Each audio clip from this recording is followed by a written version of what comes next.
What do you think is your superpower that made you so successful at so many different things?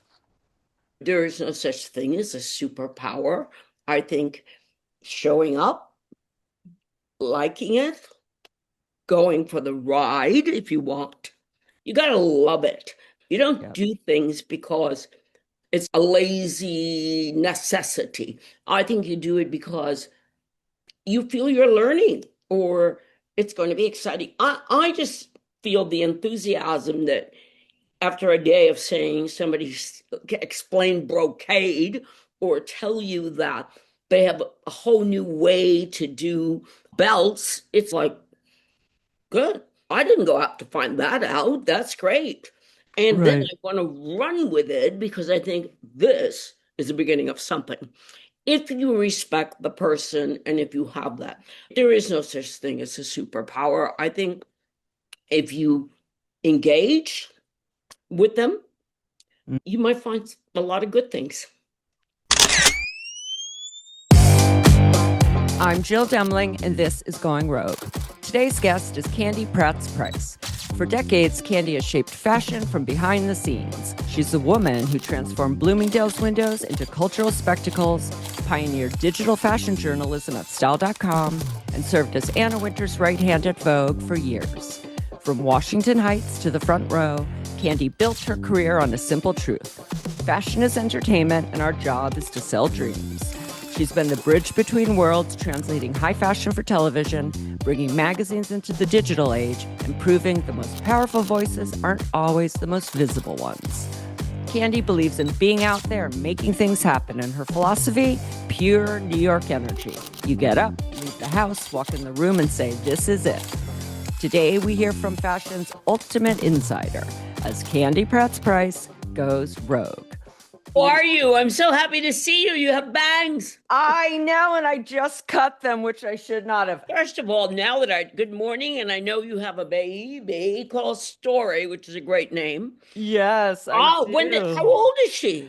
She is going to be 10 in Whoa. in December, but she is like 16.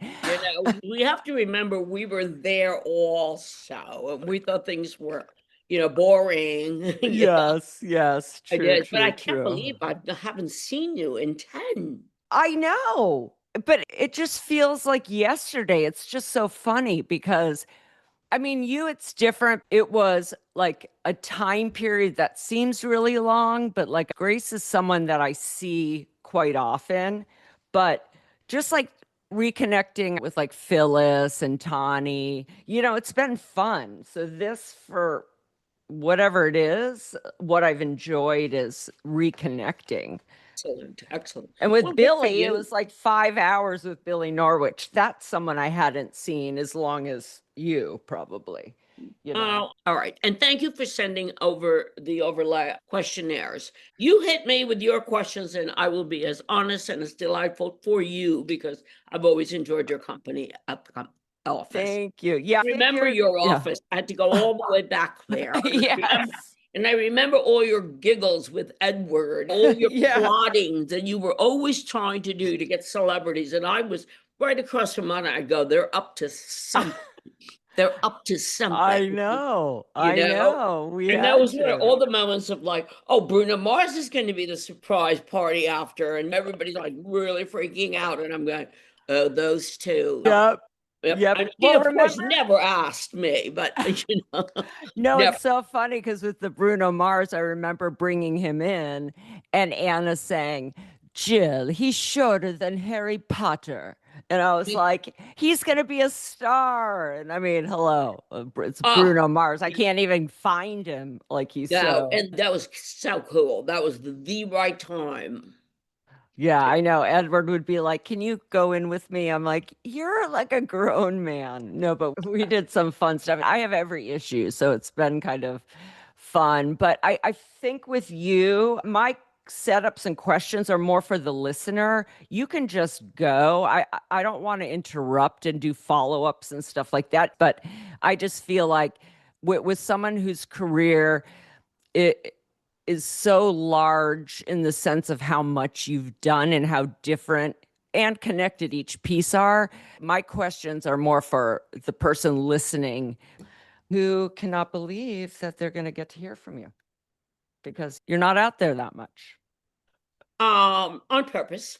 All right, Jill, let's go. Okay, so before we dive in, I want to start with this. In my mind, you're one of the architects of how we even consume fashion in the first place. From Windows to Vogue to the internet, your vision shaped not just the industry, but how all of us see it. And I should say, the way I want to do this is simple. At the top of each chapter, I'm going to throw out a cluster of questions, almost like laying out a menu.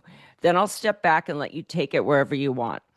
Answer the ones that spark you, skip what doesn't, and just give us the stories you feel will give the listener the most insight into your world. If we're going to start anywhere, it has to be with accessories because they've always been your territory. Why have accessories always been at the center of your vision? And if you had to rank them in order of importance, investment value, etc., bags, shoes, watches, jewelry, how would you do it? I think accessories, not only because of being Spanish, but I think accessories are adornments. They all come from an embellishment, whether we're going to go to anywhere around the world, painting your face, putting a bead. I do not own a Swiftie bracelet, but I did leave the hospital with my name in little baby beads. And at 2 months, my ears were pierced with gold studs, and later were given pearl studs. So obviously the DNA, the family, the culture believe in the beautification or the jewelry. I will say my side always goes to gold. It suits my skin color. I'm not opposed to silver, but gold would be my favorite. In order of importance, I think your jewelry would be the most important thing. And then I think it would be a watch, but with iPhones, why do you need it? Unless it looks like a bracelet. And the next thing would be a bag, but you'll always need shoes to walk any of the above. Exactly. I know with those Apple Watches, it's funny because my best friend Karen Mulligan, she's like, all I wear is this. And I'm like, does that kind of take away the adornment part of it? You know, I know it's always been there to look at time, but I used to wear the Hermes one even when it was broken because I was like, it just looks good. I don't really look But at there it, is you know? reasoning behind the iPhone iWatch because there are medical apps in it and there is a ton of information. And I do think that there's something very galactica that I love, the future of it. And you can change the band to anything you want. You don't have to wear the generic band on it. Right. I do find that there is something. I don't wear one because it clashes too much with the rest of the jewelry that's on my arm, like the Right. fedora and the gold bracelets. I mean, I would kill the face of an iPhone in a minute. Not to Right. mention my high blood pressure alert would immediately probably go to Lenox Hill. So I do not count steps, so it's of no use to me. My husband does, and he loves it.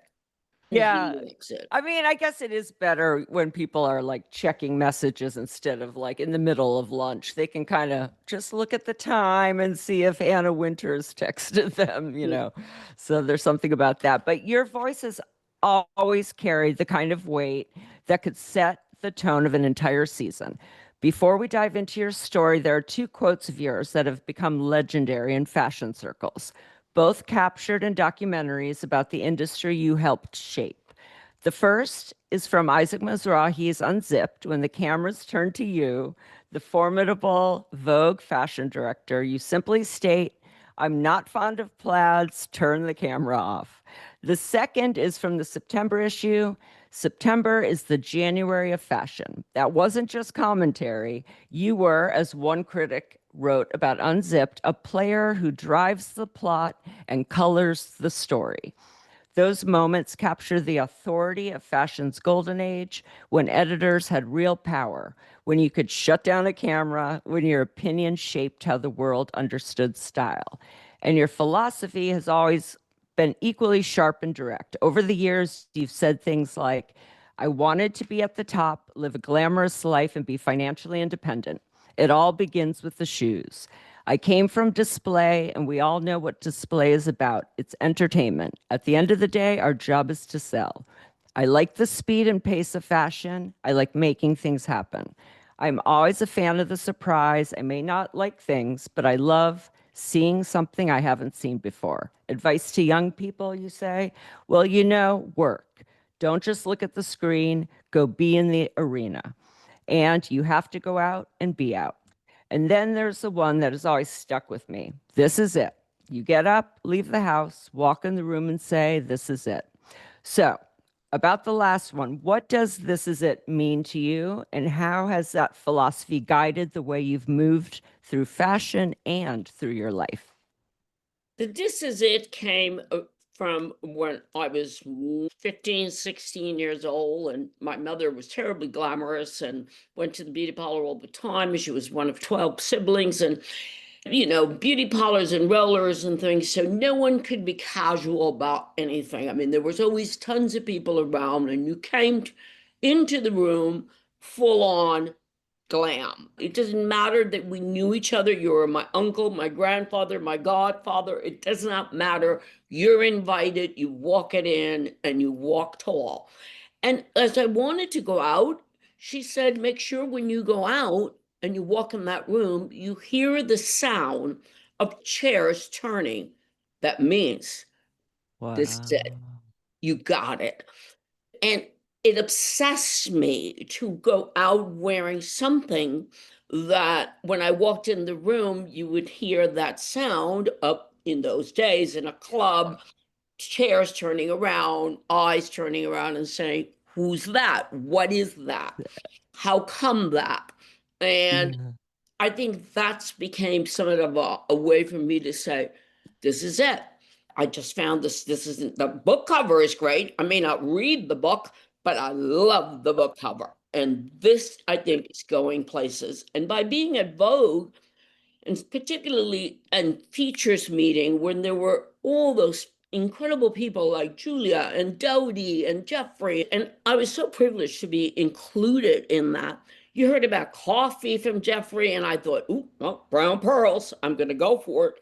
Yeah, Dodie talked about art. I said, got to go in that direction. It is an amazing thing to be in a room full of people that are speaking and bringing to the table what they know or where they went to lunch or what they did for a living, as opposed to just doing the one thing. And on the plaid issue, plaids for me, being in New York, meant a blanket. Yep. Did not quite understand a kilt then. And I went to Catholic school in a uniform, which is a plaid skirt.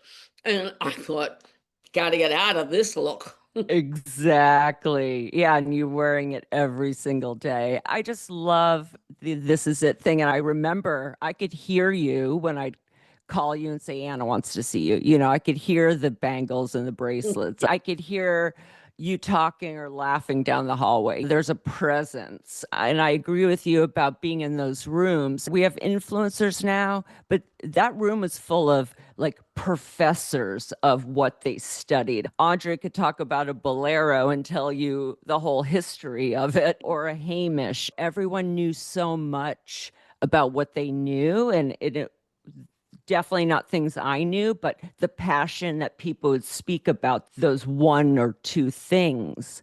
It was intimidating for me, but it was definitely a university for sure. Yeah, totally. It was an education, but knowing Anna from before, I knew Anna when she was at New York Magazine, and I had followed how she did those sittings, and I thought, whoa, turn the page. This girl is doing something. And there was Luxembourg, and she was out. I wasn't close to her. I don't think she even knew my name. But definitely, I was either eating there with Mark or something. But she was giving a vision that was fresh, that was new, that also was inclusive of something that was the city, the schnabels, the art, the studio. Right. And when she did that, it's contagious because you think, haven't seen that, haven't done that, want to know about it, you do get into it. And I think part of being in those big rooms is because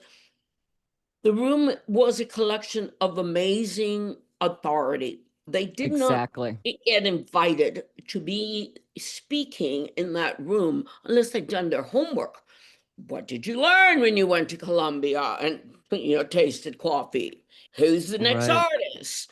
What's happening in architecture? Well, to be a part of that room was the biggest thrill. And I think that comes from being in a newsroom and probably her formative years of coming from being in news, that she knew how to create that conversation, which not all of it was great. Not that everybody's idea was applauded. Needless to say, no one heard applause.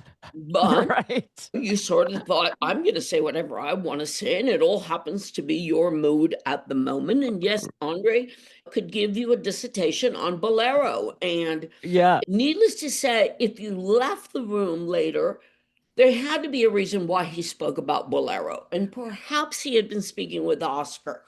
Perhaps there was going to be a new theater piece on Bolero, or he had just Right. heard Bolero at Lincoln Center. Nobody asked those questions. We were moving so quickly. We were Right. doing a thing. But still in all, the guy got into Bolero, you know. So I say, let's hear him out, as opposed to saying, I think the ham is going to be shorter. That Right. certainly ain't going to stir a room. Right, exactly. No, it was fascinating. And what you said about her formative years, I mean, you can only imagine. I get the impression that she was very close to her father and she's very much like him. So you can imagine what those dinners or meals were like, and the people she was surrounded by, and her appreciation for far more things in culture than just fashion and how they're all intertwined. And that's why she brought in these people that really could speak on everything that changes or affects culture, not just the fashion itself, which was Exactly. fascinating. So let's get to how it started. Many of my guests can trace their obsession with fashion back to childhood. Grace Coddington waiting for her British Vogue to arrive on Anglesey, Phyllis Posnick declaring as a teenager she would work at Vogue, Mickey Boardman seeing his mom's afro and thinking, I didn't know what I wanted to be, but I knew I wanted glamour. You were born in New York City to Puerto Rican parents. You attended Catholic school for 12 years, then studied display and exhibit design at FIT. You've said, I was fortunate that my parents thought I should be exposed to many cultural things. You told a story about taking piano and castanet lessons as a child and realizing that you're more excited about the patent leather hat box you carried every Saturday than the classes themselves. So tell me about young Candy. What was your childhood like? And also, do you remember a moment where you felt that pull of glamour and fashion? I went to Catholic school for 12 years and then got a scholarship to Marymount. And I made a deal with my father that I refused to be, one more time, with all due respect, the nuns. I said, I've got it. This is like a uniform situation. They don't live. I had been sent multitude of times home from St. Michael's Academy due to the fact that I was very outspoken about things like, why are you teaching us about the Pope encyclical? You don't even have sex. You don't even go out. You're a nun, Bingo, out of the class. My mother would say, would you please, please, anything? We're paying for this, okay? So I said, I'll make a deal. I'll go to FIT. And it was the first time I went to a boys and girls school. I actually did not take display. I took what was called visual merchandising. And Right. we also had other projects like making an outfit and sewing and all of that. But the best part is that we were going to go out after school and on the weekends. So we decided we needed to sew an outfit every week that we would wear. So I thought, I'm not going to work on the zippers and the snaps and the buttons. I'm going to work on a gaucho pant here because I have the boots and I could do this because it takes too long to do the buttons. That started my whole thing because at our house, people were like getting dressed all the time. I mean, people had brooches and a lot of hairspray and rollers and 3 times in the week to the beauty parlor. And Candy had a bow in her hair and Candy had a lot of curls. And Candy was taken to photo studios for portraits. And I was the only child for 12 years. So I basically was thought to be the little princess that obviously they wanted to put a muzzle on in a way. But I would say I have an idea and I would put on little plays for them. And I pull the door open and I would do whatever I had seen and thought. And my father basically thought, yeah, nice, fun, move along. And my mother thought, she is so talented. She is so fabulous. And that's how I think fashion hit me, that I belonged in that kind of visual, entertaining, wanting to please an audience mostly. You wanted to say, let me see, if I do this, will it affect them?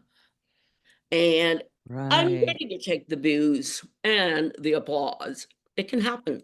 Right. No, and a lot of my guests in all different parts of the industry, it can be hair and makeup, it can be, fashion, even our writers, Jonathan Van Meter, he was acting, Adam Green was acting. It's funny, it is a performance and there is something to be said about, I mean, Diana Vreeland, where the theater of fashion, there is something about that and the transformation, what doing your hair, beauty, the dress, that transformation and what it does to confidence and the power of that change, who you become and who you feel changes when you get dressed up or when you get made up. And I can totally see that process, the transformation and the power of the clothing too.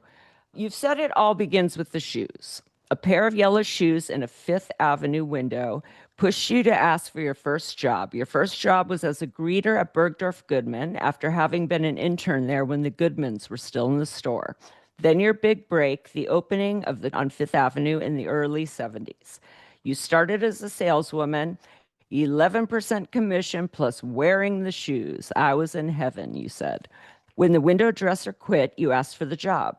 They were reluctant. I told them, if these aren't the best show-stopping windows in New York, you can let me go. Then I went straight to the Museum of Modern Art where they had a lending art service and I borrowed paintings for the windows. That was only the beginning. We were a sensation. Not afraid to break the rules. You set a new standard for merchandising. The windows became the show. People lined up, artists started calling. Once your windows caught the attention of Marvin Traub and the Bloomingdale's family, you went from working solo to becoming the queen of windows at Bloomingdale's, creative director of all 40 windows, managing a staff of over 100 plus carpenters and union crews. Your windows were such showstoppers that when Queen Elizabeth II visited Bloomingdale's in 76, she specifically asked to meet you. You've said your favorite was always the 59th Street corner window because it stopped traffic and made Bloomingdale's feel like the beating heart of New York. So looking back, do you see those windows as your first kind of editing, storytelling in 3 dimensions? And when did the idea of working in magazines first come onto your horizon? Was there a moment when you thought this is where the real cultural conversation is happening? Give us a little bit of insight into this time of your life and anything that stands out to you. Okay, may I correct you on the chronology? My first job Yes. with the yellow sandals was at Charles Jourdan, which is today Yeah. the Wimpy Peninsula Hotel is on 55th and Fifth Avenue. From there, I sold shoes because they had brought the girl to do the windows from France. The shoe Got it. department was downstairs. You had to come up the stairs.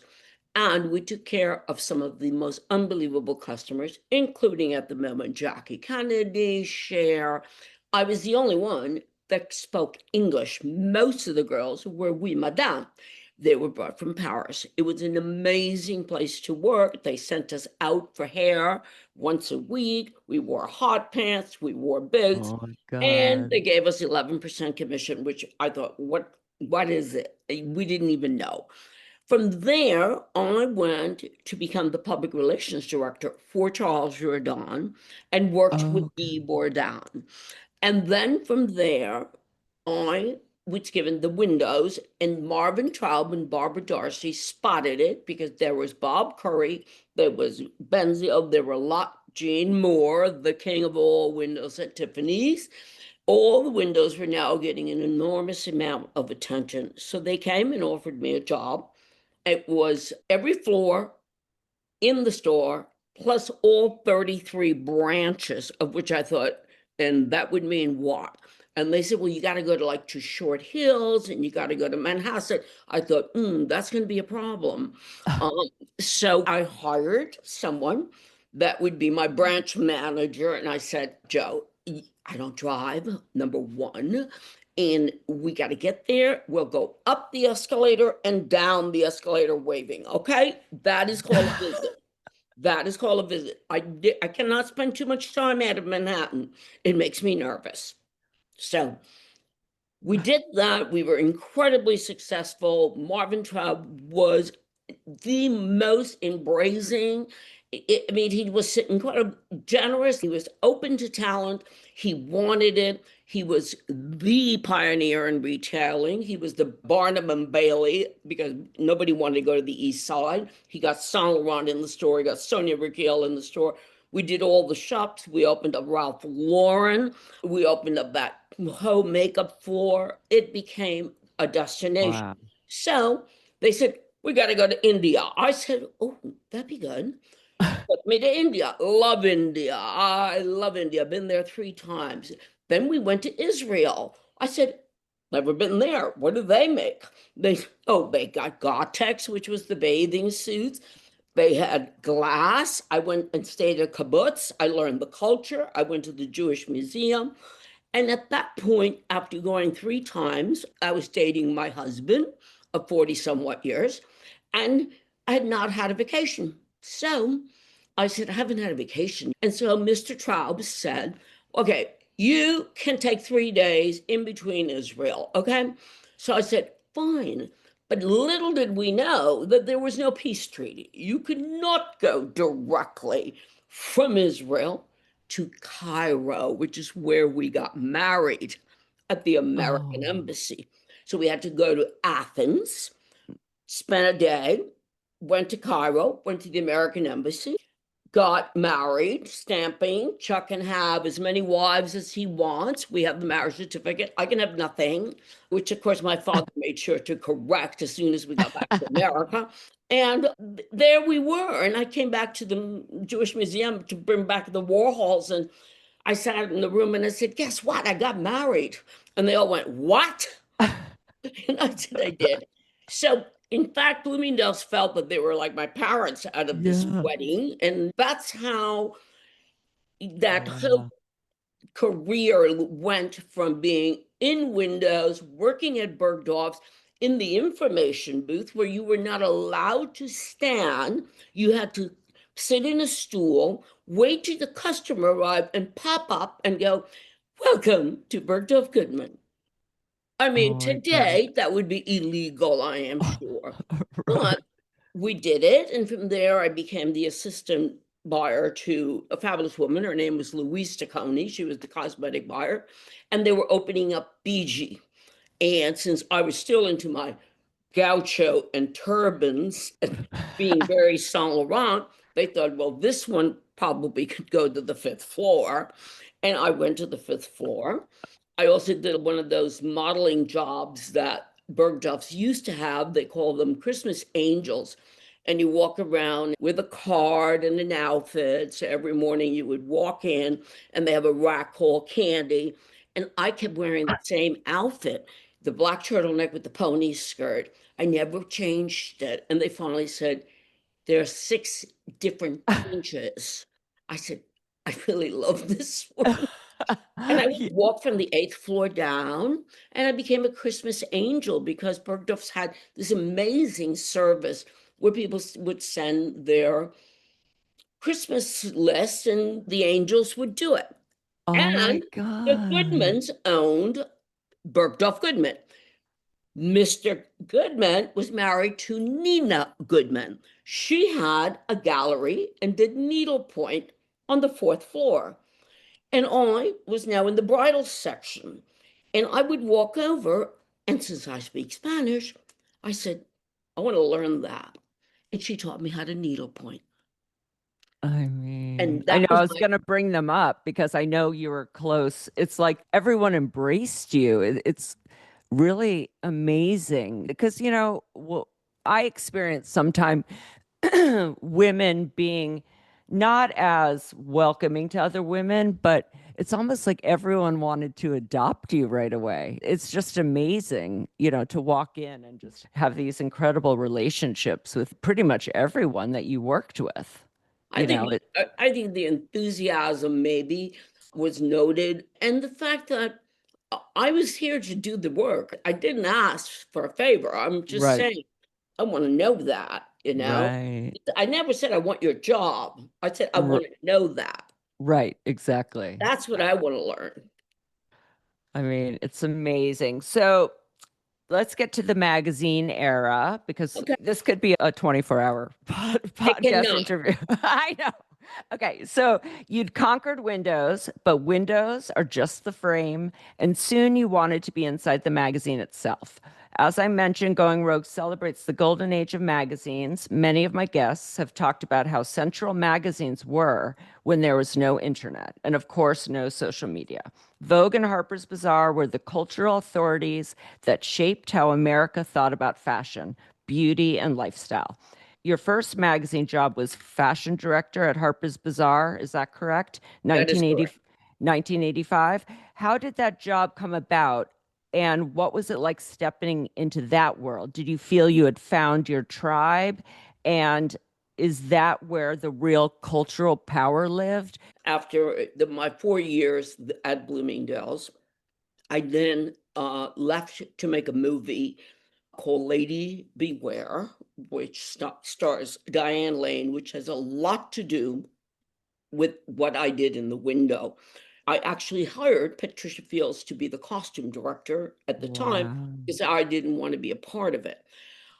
At that point, Cal Ruttenstein, may he rest in peace, called me and asked me to be the fashion director for Bloomingdale's, which was called Saturday's Generation, the Young Floors. And I traveled with him to Europe and did the fashion direction for Bloomingdale's.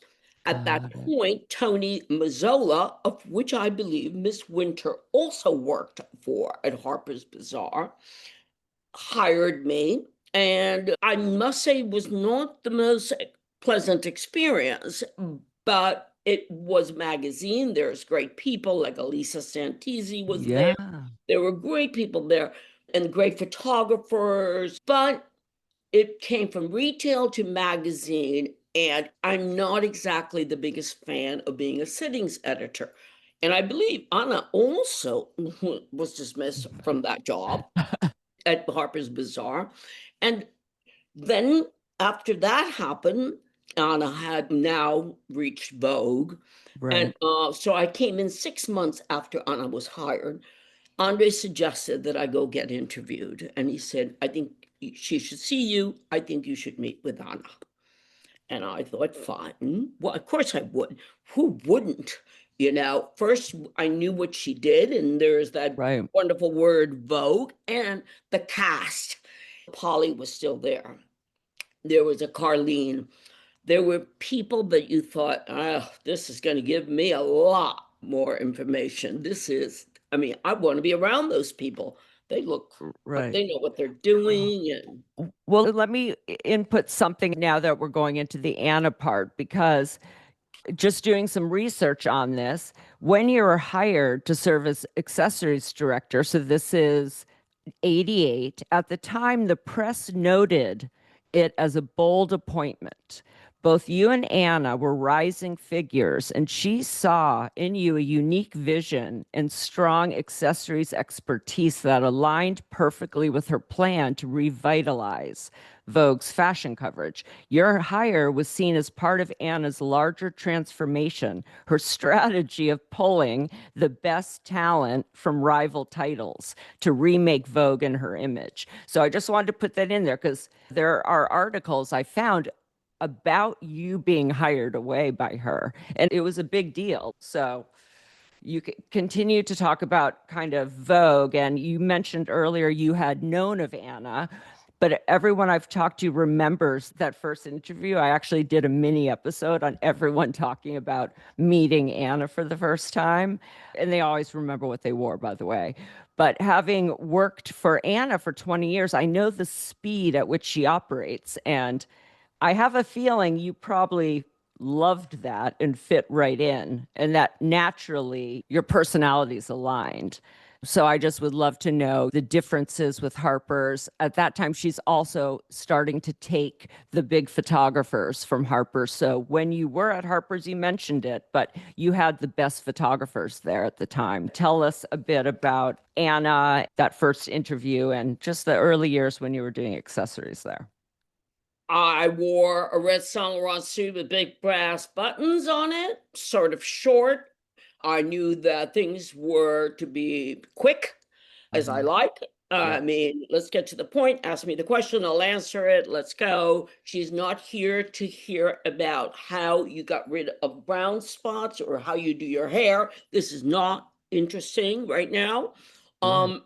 So then she said, I want you to meet with Carlene and Polly, and room to room I went, and then I was hired, and there I was in this amazing world that everything was changing, everything was happening. There were no computers. We were like still on a Rolodex. We were moving. No one wanted to go home. There were no cameras. We carried beautiful trays of beautiful things. Anna was like, you got to do a page. I said, I like to call it Of Cabbages and Kings. She said, absolutely not. We will be calling it Elements. Obviously, that romantic side left right out the window. And Right. I had the pleasure of being among those amazing editors. And if they want 30 hoop earrings, we had to get them, and we did, because we knew where it was going to land. It was going to land in the best photographers' hands, and the best girls, and the best editor.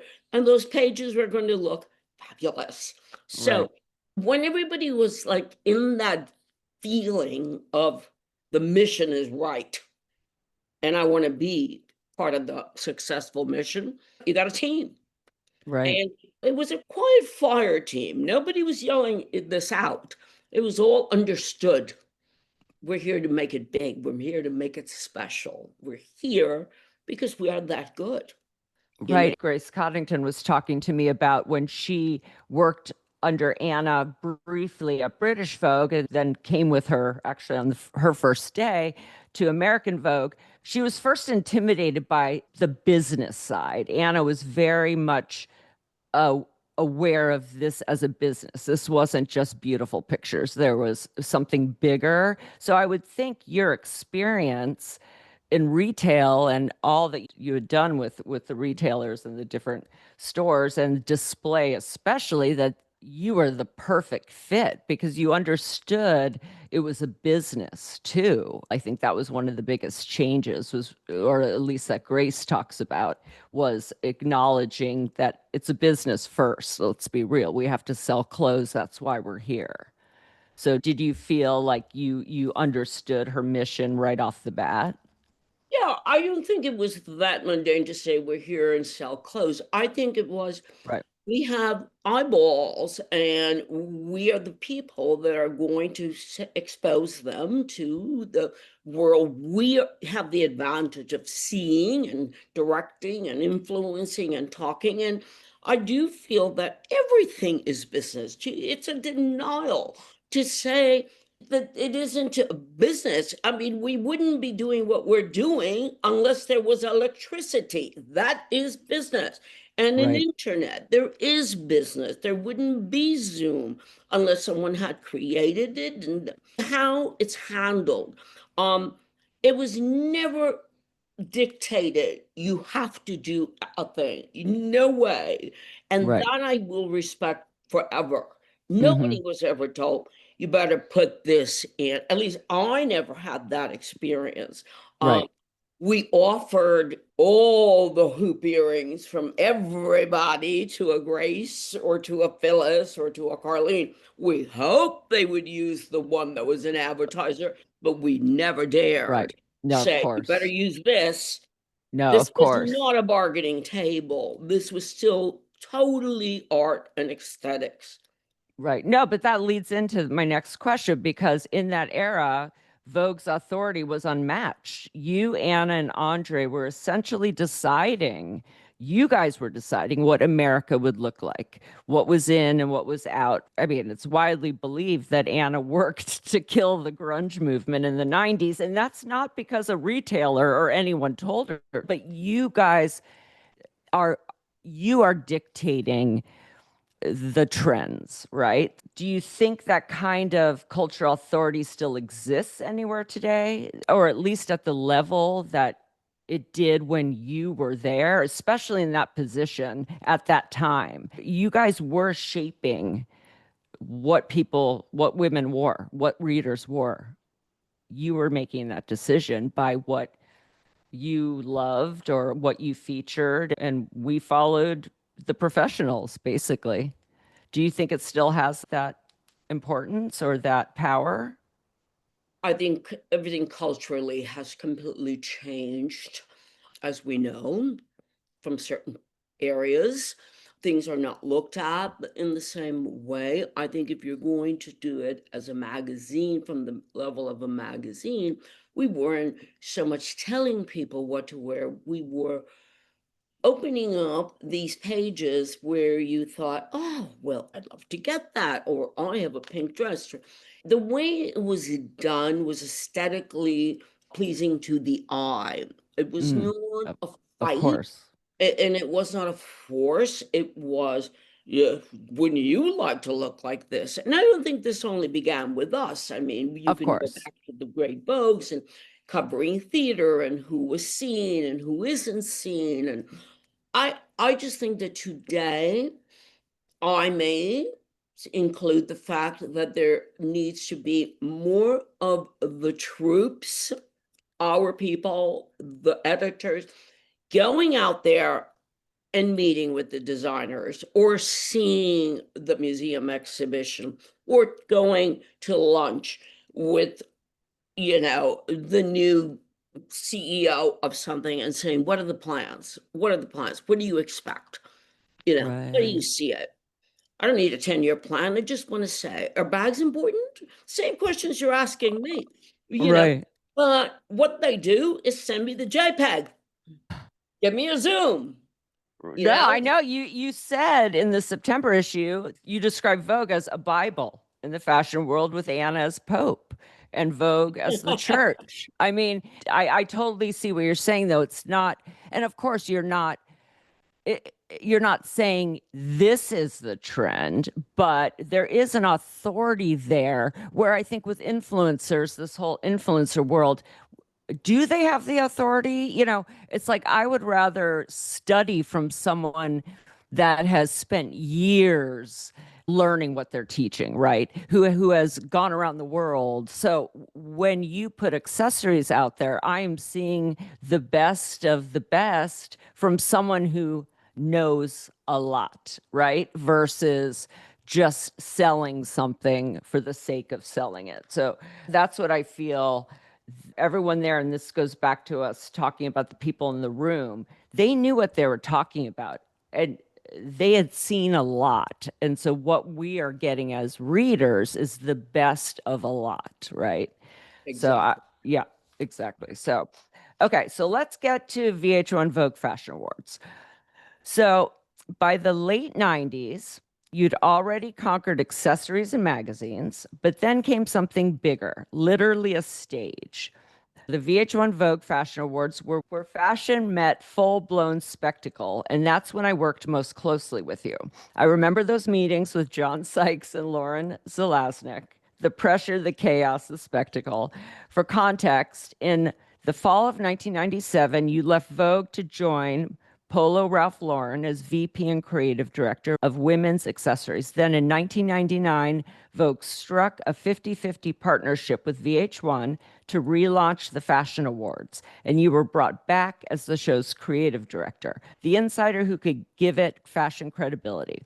Vogue is bringing a strong sense of fashion, you said at the time, lobbying for every Women's Wear Designer of the Year nominee to have their own runway segment. Anna herself put it simply, we know how to make it look like Vogue. The scale was enormous. By 2002 at Radio City Music Hall, you staged the first all-couture fashion show ever televised, Chanel, Dior, Valentina, Lacroix. You told the New York Times, I came from display, and we all know what display is about. It's entertainment. At the end of the day, our job is to sell. Backstage, you showed how much Vogue's clout could deliver. We offered the design world to all the presenters, a video, a lookbook, sometimes a rack of clothes delivered to their homes. It's not like they're going over to 550, you know what I mean? But there was also the culture clash. Before the partnership, Lauren Zalaznick optimistically told reporters opposites attract. Once the show was up and running, you were more blunt. Fashion is all we breathe. We talk a Galliano suit and they don't. And Lauren admitted, we think they don't get it and they think the same about us. I know Anna and Lauren had very different visions.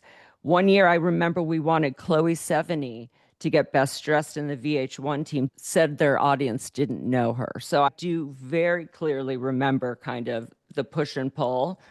What was your first thought when Anna came to you about the job, and why did you say yes?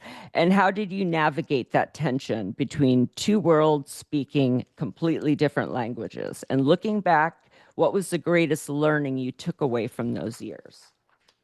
First of all, I had always loved, I want my MTV envelopes. I was aware of that. So I said, I like what they do. Second of all, the fact that this was now going to bring fashion to a television, which I happen to love. And I knew where things could go because we had personalities. No different than musicians, agents have their personalities. But the fashion group had to mix in. Those meetings were memorable, to say the least. My office was outside the guys that did Beavis and Butthead. And Lauren and I, she was right next to me. We had a hysterical time. And it took a lot. John Sykes was fantastic. Yes. Tom was divine. Everybody was trying to please each other. I think we were all learning, but we were breaking open a door that today, maybe you call it TikTok. What do you call it? Now you can do what you want to do, unfiltered. But this was controlled. We had humor. We had Hugh Grant. We had awards designed by famous artists. We knew that we could elevate this. At the same time, we brought in culture, artists. Fashion was not just a frock or a dress or whatever they wanted to call it. And we were not trying to be difficult. And I don't think any of us at Vogue thought we were writing jokes or being the comedians. You know, we knew they knew how to stage, but they didn't know how to do. Right. And that's, and that's the thing. I remember great respect from John to Anna, for sure. And listen, we had Tom. Yeah, exactly. We had musicians in the magazine at that time. So it's not like we didn't know their world.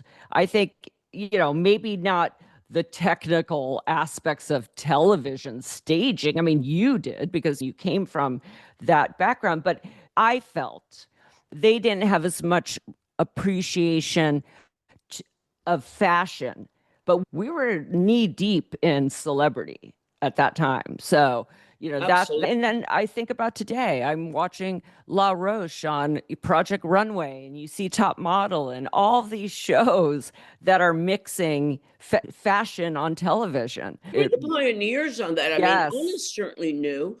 when they Yes. cut the deal. And I think that she knew that that was a whole new screen and an opportunity. I do think that leaders will have to display their authoritative moments. It's like you still say to the carpenter, but could you do it this way? Exact. Meanwhile, you're not a carpenter. So why did Right. you hire me? Like, oh, I Yep. would move it a little bit over. No, I mean, it's always going to happen. Even your hairdresser, oh, could you do? No, did you come to me to do what you did? And at Right. that Right. time, this was a fast-moving vehicle with a lot of personalities, and I adored Casey Patterson, who was incredibly Yes. helpful at the time, Yep. and the whole J-Lo and who can come and who needs to be at what meeting, and you're going like, it's as easy as this. What do you want to wear? Okay. You're Exactly. We'll get you that outfit in any size. We got a fitter.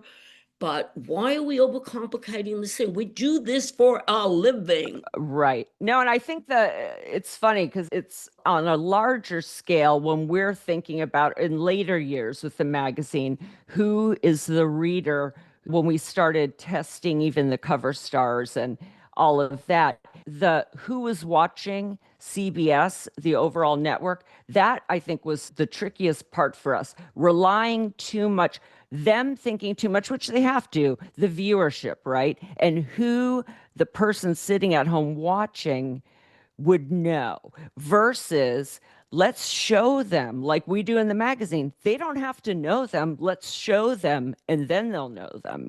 I think that was what I perceived as the block was making too much assumptions about that and trying to have a winner of best dressed be someone they would know when Chloe 70 was the winner, That's I why think. there are window displays at Bergdorf Goodman. You put it out there and then you draw the customer. I Right. I remember having a conversation with Carla Fendi many years ago, and she told me how her whole family started when they first had a little tiny shop in Rome. And she was very fond of me during my whole display thing. And she was a lovely, lovely family.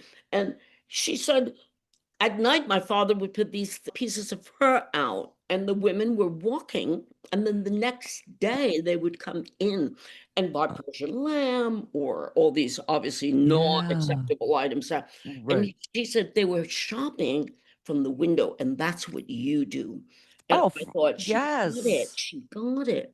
No, You and know? that's with the covers. I remember when we started doing more mainstream or commercial people on the cover, let's say a Sandra Bullock. The reason we did that was someone would go to the newsstand who might think Vogue was not for them, that they wouldn't be able to afford anything. It just wasn't speaking to them. But if they see Sandra Bullock, someone more commercial that has huge box office films, oh my gosh, it's Sandy. Oh, but it's Vogue, but it's Sandy. Buy the issue, then finally open it. And they find things that are for them. And the hope was then they become a Exactly. monthly reader. So it Exactly. is. Let's draw them Open in. book. Yep, exactly. Read. Exactly. Okay, so style.com, the internet years. To me, you were like Oz. I thought you created Vogue's website out of dust, shredded magazine layouts. I mean, you were just suddenly we had it, and it was Candy who did it. You launched Candy Cast, your animated avatar dispensing wisdom like don't forget the shoe boots this fall. Hopefully yours are Python. And you insisted the site needed to reflect a curated magazine with no borrowed content. Once again, you were the translator between two worlds. Condé Nast print on one side, digital on the other. By 2010, Condé split Style.com and Vogue.com. They became competitors. You, having been let go during the recession cuts of 2009, were then rehired by Vogue.com as its creative director, now competing against your former home. A few years later, the cycle came full circle. Style.com folded back into Vogue.com, then was reimagined as e-commerce and failed. Can you walk us through what happened here from building Style.com and your insights now, what stands out most about that ride, and why you think Anna felt you were the one for the job in the first place, coming from display accessories, not necessarily tech? Was it your need for speed?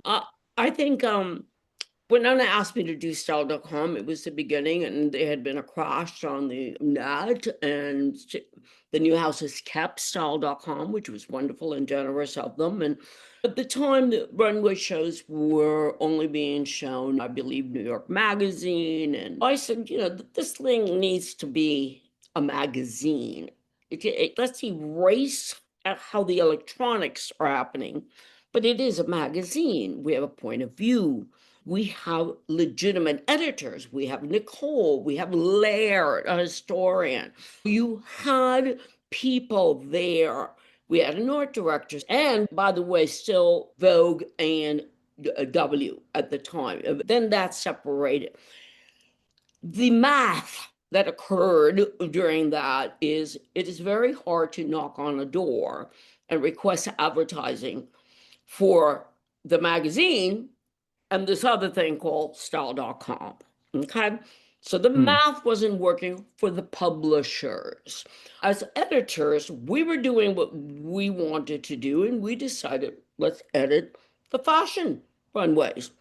Why don't we say we're only going to do X amount? And everybody was very disappointed, annoyed, letters. Why are we not there? Exactly what the reaction one was seeking for. You want to be here. You want to be invited to this party. You want to be in this arena. And slowly we thought, okay, item of the week, let's do this. We could also do profiles. We have a historian in the group. People did not sleep. Dirk Standen, I was in Europe 3 weeks out of the month, and it's 6 hours difference. I've just left the Yogi show, had dinner, had a lot of champagne, and now I got to talk to New York and say, here's what we saw. We had wonderful writers like Sarah Moore. I mean, that is not my talent, and I didn't edit words, but I spoke with Anna all the time saying, what do we feel? And I'm into the silver. Of course, I would get into my own little thing, and she could either walk away from me sometimes or think, what is Candy talking about? Or I go back to the Paris office and I go, I want to sneak some of these pictures in here because I am into the silver. Big talk. Yeah. And we could talk about it. She would say, well, do what you like, Mrs. Bass. She would give me input, but never really put her finger on what to do. She had amazing good ideas of directing it, but not saying you must put the white shirt from McQueen. Never did that. And we were dealing it with amazing hours. 6-hour differences were very hard on everyone. In a lot of opinions, we have a lot of people who love things. Grace, Anna, Andre, people love things. And you're in the middle of this whole thing trying to say, yeah, but I think we need to do front page Look Life magazine stuff here for the cover because I can't talk about a lace shirt. I really can't. So eventually we developed a style.com that became style.com, and I loved it, and never wanted them to let it go, ever. When it was let go, it was sad for many because it was unique and we were the first. And we were amazing. I mean, we were international. There were times where Chanel wouldn't let me put up the host show. They were just editing out of 90 looks. Now you can only do 92. I thought, what in God's name is that? That is too complicated, I mean, I don't know how to push those buttons anyway. But look at where we are today. And I must say that that is the power of Vogue, the leader who keeps eyes open. And if sports is important or as important as it is today, it's because it was highlighted. In a fashionable way too, I think. In the fact that we're pleasant, we're not statistics. Exactly. Or No, at it's least true. I say we are not. I'm talking like I'm there. I'm not, but saying as we were. No, for sure. And you guys were booking those amazing people around. And it was like, the power of Vogue. Yeah. I wanted to be there. I mean, it was such a huge thing. And the fact that it was the first, I mean, I just, there almost needs to be a documentary about just that time period and your contributions there because it was an untapped world. And just in that knowing, not even knowing what the potential could be, it's in real time. So after all those chapters, Windows, Vogue, VH1, Style.com, I want to pull back and talk about the bigger picture, your mentors, your superpower, and the advice you've carried through your career. So let's start with mentors and Anna Wintour specifically, because I always felt she treated you differently, almost as an equal, as a friend. There was a different dynamic there. When I interviewed Grace Coddington, I asked her if she considered Anna a mentor, and she said absolutely and went further, saying that Anna saw something in her, a potential to do things that she hadn't even considered possible. You've said many things over the years about Anna, but one quote that stood out to me as the other side of the coin was, she embraces talent, she disciplines talent. You can run in there with an idea and she allows it to grow, or she can just tell you how to corral it. Do you consider Anna a mentor? And are there any others who helped you find yourself? I deliberately put it this way because it's clear your instinct was always there. But sometimes our greatest mentors are the ones who help us recognize something we already knew, but maybe couldn't see clearly yet. I would say that the word mentor just sort of makes people walk away from the conversation. I believe that she is an incredible masterclass instructor of how to deal in any situation, meaning we are now finished having a discussion, or can we get some more of this? Have you seen anything? What can you tell me? That encouragement comes in such a silent and disciplined way. Mm-hmm. It is something you have to almost have your own talent to recognize. In the days of newspapers, and she may or may not like this, and I sat across from her, and I was always there at 8 a.m. She is there also at 8 a.m. So we had privacy. And I was super excited over something, a charm bracelet. I don't know, something I had just seen. And I was just so desperate to make sure that we were a part of it. And the large New York Times would be open, and I would speak through it. I would speak through it. I kept just talking. And then eventually the paper would go in the wastebasket. And I thought, guess I'm done here. Yeah. You sort of understood that maybe it was a little too excited about this, or do you think that's the only thing I'm doing?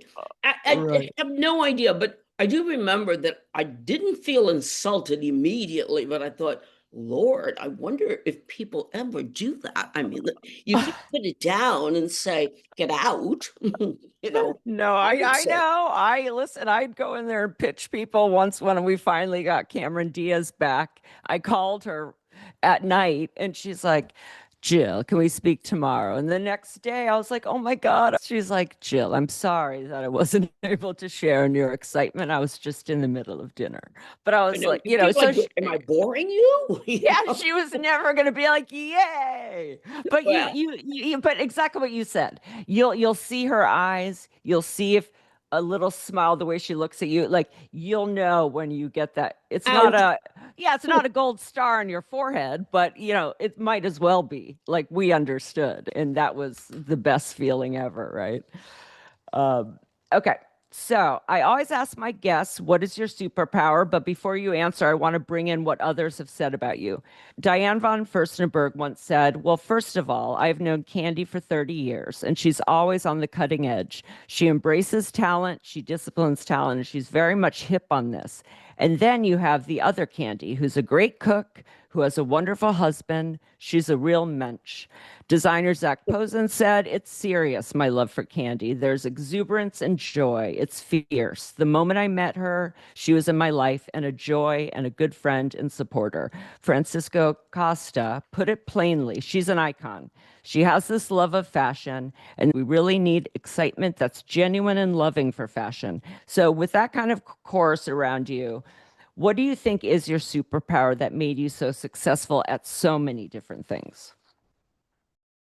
A very difficult question to ask I someone know. about themselves. Um, there is no such thing as a superpower. I think showing up, liking it, going for the ride if you want. Mm, You gotta love it. Um, you don't yeah, do things because it's sort of like a lazy necessity. I think you do it because you feel you're learning or it's going to be exciting. I just feel the enthusiasm that after a day of saying somebody explain brocade or tell you that they have a whole new way to do belts, it's sort of like, good. I mean, I didn't go out to find that out. That's great. And then right. I want to run with it because I think this is the beginning of something.